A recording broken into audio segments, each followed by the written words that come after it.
Λοιπόν, αχαήρευτοι για άλλη μια φορά εδώ πέρα. Εδώ είμαστε. Ναι. Ίσως. Πες μας μια πώς συνεννοούμαστε να καταλαβαίνόμαστε. Ας την κιθάρα μου ήσυχη. Οι γυναίκες μπορούν να θυμούνται κάθε λέξη του διαλόγου που έγινε πριν από ένα μήνα ανάμεσα σε αυτές και τον σύντροφό τους. Οι άντρες μπορούν να θυμούνται την τελική ταχύτητα αυτοκινήτων που δεν πρόκειται να αποκτήσουν. Και αυτό ισχύει, αλλά περισσότερο το πρώτο μπορώ να πω. Περισσότερο το πρώτο. Ναι, το πρώτο ισχύει τρελά, δηλαδή. Ξέρω εγώ, εκεί που θυμάσαι που τσακώνεσαι. μου είχες πει πριν 3 χρόνια. Ναι, Μου είχες πει. πραγματικά. Όχι! Ακόμα το κρατάω. Ή δηλαδή σε φάση, ξέρω εγώ. Να λοιπόν μετά από 3 χρόνια το πλήρωμα του χρόνου. Όχι κι εσύ. Που είσαι σε φάση ταβερνάκι, μπουζούκια, κλαμπ, όπως θες το λες. Ναι. Περνάς ωραία, έχεις πιει. Έτσι. Και κλασικά η κοπέλα δεν έχει πιει. Ναι, Ωραία. είναι σύνηθες. Και γίνεται ο καυγάς. Γίνεται ένας μικρός καυγάς. Μετά. Οπότε ξαφνικά εσύ, επειδή έχεις τρομερή διάθεση και στη χαλάει και έχεις τσαντιστεί πάρα πολύ. Ναι, έχεις πει ρε παιδί μου το 1-2 παραπάνω. ρε Αρχίζεις παιδί και λες κάτι παραπάνω. μου. Λοιπόν, και μετά από ξέρω πόσο καιρό, σου λέει ακριβώς το σκηνικό, ακριβώς το διάλογο, τον οποίο εσύ δεν το θυμάσαι Ναι, καν. πραγματικά αποκλείται να θυμόσαι. Ναι, δηλαδή είναι εκπληκτικό έτσι, είναι εκπληκτικό. Και κανονικά έπρεπε το αλκοόλ να είναι ελαφρυντικό όσον αφορά τις συζητήσεις. Ναι. Αλλά ποτέ δεν το τέτοιο. Ενώ όταν πιούν αυτές δεν θυμάμαι τι έκανα, συγγνώμη. Ναι, αμέσως. Με πόνουσε και το κεφάλι μου. Ξέρεις, και άμα πας να το θυμίσεις, σου πάνε μου το θυμίσεις αυτό το πράγμα. Ναι. Το κόβει από εκεί. Ναι, κατευθείαν. Θυμάσαι τότε, όχι. Έχουμε πει να μιλάμε γι' αυτό. Ναι, γαμάτο φίλε, γαμάτο. Στην πολιτεία του Οχάιο είναι παράνομο να μεθύσεις ένα ψάρι. Η παρανομία φτάνει στο άπειρο.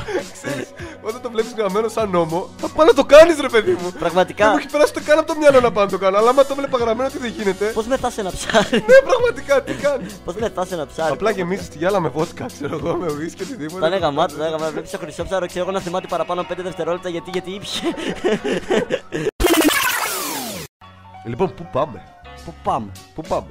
Δηλαδή, ο αρχισυντάκτης της εκπομπής, ο Δημήτρης ο Κουτσούρας. Περιμένει πίτσα. Και εμείς καθόμαστε χαλαρά. Μας το λέει συνέχεια, δηλαδή Ναι. λες και εμείς θα τη φέρουμε. Πού είναι η πίτσα και πού είναι η πίτσα. Τι θα κάνουμε εμείς. Δηλαδή, αντί για να βοηθάει τη ροή της εκπομπής, περιμένει την πίτσα του. Άσε που μετά πιστεύω ότι την ώρα που θα κάνουμε εμείς την εκπομπή θα ακούγεται, ξέρω εγώ,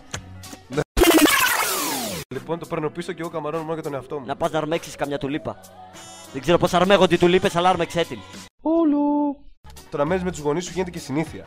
Δηλαδή, πολλοί άνθρωποι που μένανε μόνοι τους, ξαφνικά ξαναμένουν με τους γονείς τους. Πλέον. Εντάξει, ναι. Ίσως. Όχι. Δεν μπορούσε, έχει και άλλο θέμα όμως. Με την προφορά του. Ναι.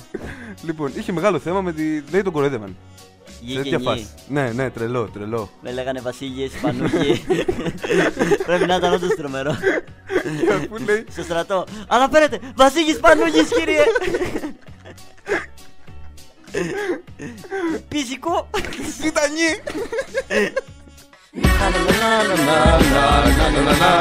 Όντως, πραγματικά. Δηλαδή, για φαντάσου, ξέρεις οι άλλοι. Δεν πάμε στους βλάχους. Να τα λέει γιατί είσαι βλάχος, εσύ δεν σε παίρνουν. Μαζί με τον Ντόλ τώρα έχουμε να πούμε ένα μεγάλο θέμα εδώ πέρα. Τι σημαίνει να είσαι Έλληνας. Ναι, ρε φίλε. Τι είναι Ελληνάρας. Ελληνάρας, ρε! Το πρόβλημα το κερατό μου. Επόμενο έχουμε στη Φλόριντα. Από εκεί πρέπει να είναι όλοι Φλόροι βασικά. Η Ανίπα... Ναι, τι μάθαμε προσφάτως. Τι μάθαμε. Αυτό το θεϊκό. Για να καταλάβουν, ακούστε πραγματικά. Για να καταλάβουν, επειδή είχε παιχτεί μια μανούρα γύρω στο 18ο αιώνα, όπου είχε γίνει πάπας γυναίκα. Και αυτό είναι αντίθετο. Είναι πολύ αντίθετο. Ναι. Στην καθολική θρησκεία και όλα αυτά. Οπότε πλέον υπάρχει μια καρέκλα που πριν κάποιος εκλεγεί πάπας, είναι κάθεται στην καρέκλα κανονικότατα. Ναι. Και υπάρχει ένα κενό εδώ πέρα στα παυτά, ρε παιδί μου, ακριβώς από κάτω. Και πάει ένας τυπάς και ψηλαφίζει. Ψηλαφίζει για να δει άμα όντως είναι άντρας. Συγγνώμη, εγώ τώρα θα το πάω στην αντίπερα όχθη, ρε παιδί μου, στο τελείως τραγικό. Ναι. Πες ότι είναι όντως άντρας, αλλά όταν ο άλλος αρχίζει και ψηλαφίζει, αρχίζει και ορθώνεται το ανάστημα. Ναι, εκεί είναι πολύ άντρας. Εκεί πέρα, όχι, δεν είναι άντρα, γιατί πάει άλλος άντρας και το πιάνει. Εκεί πέρα γίνεται Όχι, πάπας ρε ή φίλε, όχι. ναι, δεν το σκέφτηκα. Γίνεται πάπας ή όχι εκείνη τη στιγμή. Τι Όχι, ρε γίνεται? φίλε. Όχι, ρε φίλε. Πραγματικά. Θα ήτανε. Το ξέρεις ότι με τον προηγούμενο Πάπα είχαν παιχτεί θεματάκια περί παιδοφιλίας και όλα αυτά, Σοβαρά. Ναι. το Πάρα έχω πολλά. Δεν το έχω ακούσει. Φαντάσου όταν εκλέγηκε Πάπας να πήγαινε να στέλνει ένα παιδάκι. Το παιδάκι. Έχει. Ωραία, δηλαδή είναι όντως άντρας. Ναι, είναι και μεγάλο. Σηκώνεται. Εκεί πέρα τι γίνεται, τον κάνουν, προφανώς τον κάνουν, εντάξει, από ό,τι φαίνεται γίνεται. Αλλά είναι τραγικό αυτό, πραγματικά. Είναι πολύ τραγικό. Για φαντάσου, ρε φίλε. Για να γίνεις πάπος πρέπει να σου πιάσουν τα από αυτά, τελεία και παύλα.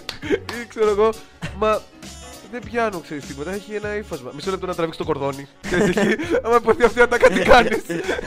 Δηλαδή, εντάξει, σε μπερδεύει λίγο. Πραγματικά. Γενικότερα αυτό με τις πάπες δεν είπα. Άμα κάτσεις και τα ψάχνεις, δεν υπάρχουν απίστευτα πράγματα. Τι έχουν κάνει αυτοί οι τύποι γενικότερα.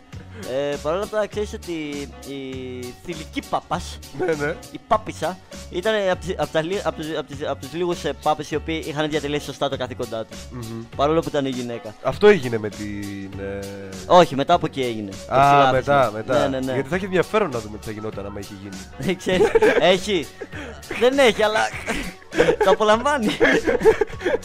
Όλου. Του φευγάτου η μάνα δεν έκλαψε ποτέ απλά. Όλου. Γιατί είναι, για σένα τι είναι ο αυνανισμός? Θα έπρεπε να τιμωρείται με θάνατο? Όχι. Όχι. Για μένα είναι μια ευχαρίστηση. Είναι όταν αυτές τις κρύες νύχτες νιώθεις μοναξιά. Όχι τις ζεστές, γιατί μόνο τις κρύες? Γιατί με τις κρύες δεν κρυώνει το πετσί σου και θες με κάποιο τρόπο να αισθάνεσαι στο σώμα σου. Όταν λες το πετσί εννοείς γενικότερα, όχι κάτι συγκεκριμένο. Μην παρεξηγηθούμε, ναι. Όλου. Βλέπεις δύο κοπέλες στον δρόμο. Αγκαλίτσες, αγάπη μου, ξέρω εγώ τι κάνεις. Ομόρφινες. Ναι, όλα αυτά από πίσω. Όπω αυτή είναι μία. Εδώ και βλέπεις άντρες, ξέρω. Που είσαι κάφρε. κομμάρι, ναι, κάφρε. Τι καλό παιδί μετά αυτός, ρε, ξέρεις. Είναι με λίγο μάτα αυτό το πράγμα. Μιλάνε δύο φίλοι και κάποιος μιλάει ένας στον άλλον. Ρε φίλε, μετά από τόσα χρόνια, θέλω να σου πω κάτι.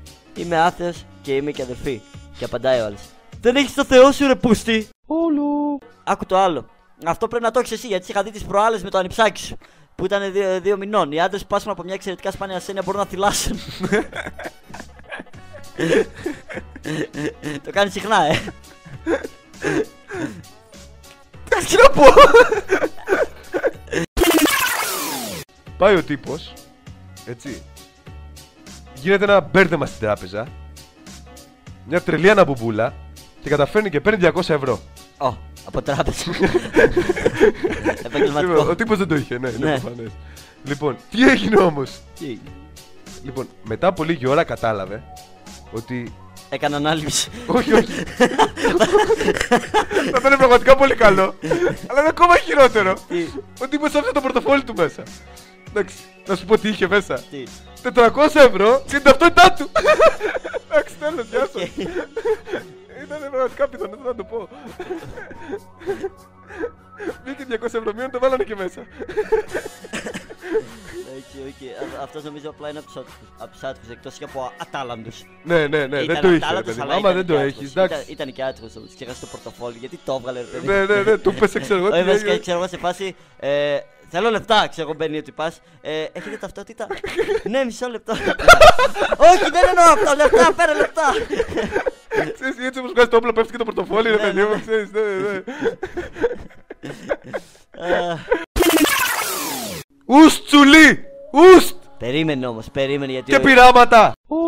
Το άλλο, το 1997, οι αμερικάνικες αεροπορικές εταιρείες γλίτωσαν $40,000 μόνο και μόνο βάζοντας μια ελιά λιγότερο σε κάθε σαλάτα. Καλή, όχι, πώς το λέει, φασούλι να γεμίσει το σακούλι, φίλε. Ρε καρμύριδες, μια ελιά! Αλλά άμα έχεις γεννηθεί Σεπτέμβρη, είναι πολύ πιθανόν ότι οι γονείς σου ξεκίνησαν την καινούργια τους χρονιά με ένα μπανκ. Εγώ έχω γεννηθεί Σεπτέμβρη. Τελευταία μέρα, τα 30. Γιορτάσανε το καινούργιο έτος οι γονείς σου, λογικά. Δεν γίνεται αλλιώς. Ναι, δεν εξηγείται αλλιώς. 18 Σεπτεμβρίου πήγε πίσω από κάτι ρούχα και όταν περνάγαν οι άνθρωποι φώναζε με ψηλή φωνή. Διάλεξε εμένα!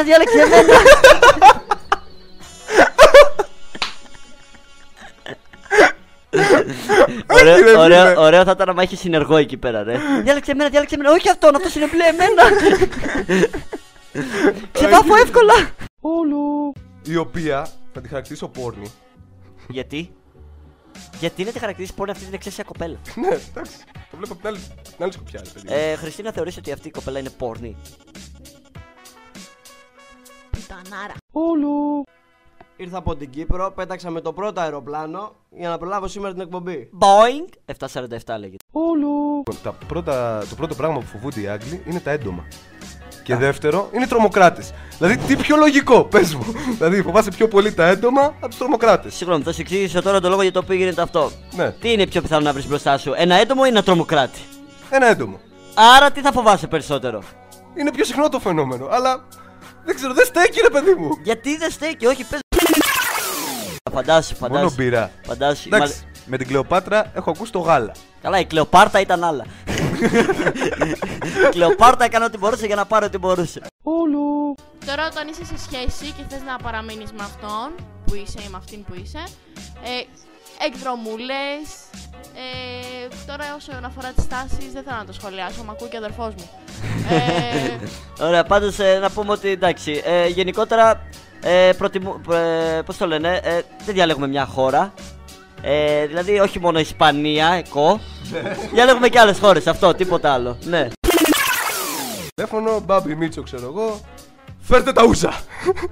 Θα φέρει το πάρτι. Ναι. Θέμα, ότι ακόμα και τα πας ενώ είσαι πτώμα, θέλεις να αγκαλιάσεις και να κουρνιάσεις μαζί με τέτοια. Ναι, Παρ' όλα αυτά ναι. δεν το θεωρείς σημαντικό και λέει πρέπει να μιλήσουμε. Ναι. Με αυτή τη φωνή την κλασική. Τι πρέπει να μιλήσουμε? Ψωμί δεν σου φέρα στο σπίτι? Ξέρεις τι, ειδικότερα αυτή η φωνή που έκανες, όταν μπαίνεις στη μέση, ναι, τώρα εκεί λες. ξεκινάει το Ωχ, πραγματικά. Δηλαδή δεν ξεμπερδεύει. Ξέρεις, και το θέμα είναι ότι άλλο ένα τέτοιο, οι γυναίκες μπορούν να πούνε ότι έχουν πονοκέφαλο. Εμείς δεν μπορούμε. Εμείς ποτέ δεν μπορούμε. Άστα αυτά, μας τα πάνε κι άλλοι. Τι εννοείς κι άλλοι? Και μετά ξεκινάει άλλη κουβέντα. Το κουάκ της πάπιας δεν έχει αντίλαλο. Και ακόμα δεν ξέρουμε γιατί. Γιατί? Τους άρεσε να πάνε και να το κάνουν τέλος πάντων στη ζούγκλα. Τίμιο πράγμα. Ναι. Τίμιο. Και εμένα θα μ' άρεσε. Ναι, ρε παιδί μου, δεν ξέρω τι μπορεί να σε φτιάχνει σε αυτό το θέμα. Συνδέεσαι με τη φύση, ανθρωπέ μου. Επειδή είσαι ρηχός και είσαι παιδί της πόλης, ναι. Δεν το καταλαβαίνεις αυτό το πράγμα, αλλά συνδέεσαι με τη φύση. Ναι, ζούγκλα όμως. Ζούγκλα. Δηλαδή, εντάξει, οκ, ζούγκλα. Παιδιά, γίνεστε πολύ πρόστιχοι. Αλλά. Συγγνώμη. Πριν λίγο μίλησες για ένα γενικότερο και θηλυκό κοινό, το οποίο το αποκάλεσε ως πουτανιάρικο. Συγγνώμη κιόλας για αυτή τη λέξη. Και μας λες εμάς πρόστιχους. Ναι. Για το θέμα αυτό που σε ενδιαφέρει πάρα πολύ, Φραγκίσκο, του αυνανισμού. Εγώ που έχω σπουδάσει νοσηλευτική, παιδιά. Ναι. Καλή διαφήμιση. Σταματήστε τώρα. Άντε. Υπάρχει μια ασθένεια πολύ σπάνια, η οποία λέγεται ανατιδαφοβία. Ναι. Η οποία είναι ο φόβος του κάπως για κάποιο λόγο μια πάπια σε παρακολουθεί. Τι φοβία είναι αυτή? Δεν ξέρω. Τι φοβία είναι αυτή? Δεν μπορώ να καταλάβω πραγματικά. Τέλος πάντων. Μην μας πεις τώρα για τα γατάκια της νοσηλευτικής. Τώρα μιλάμε για έρευνες. Τι γατάκια, παιδί μου? Μιλάμε για παραϊατρική. Σε Το παρακαλώ πάρα πολύ. Το Uttoxeter University of High Norwich μίλησε καθαρά για αυτό το θέμα και μου λες ότι έρχονται κάτι γατάκια τώρα νοσηλευτικής να πούνε ότι έχουν άδικο. Στο Uttoxeter. Οκ.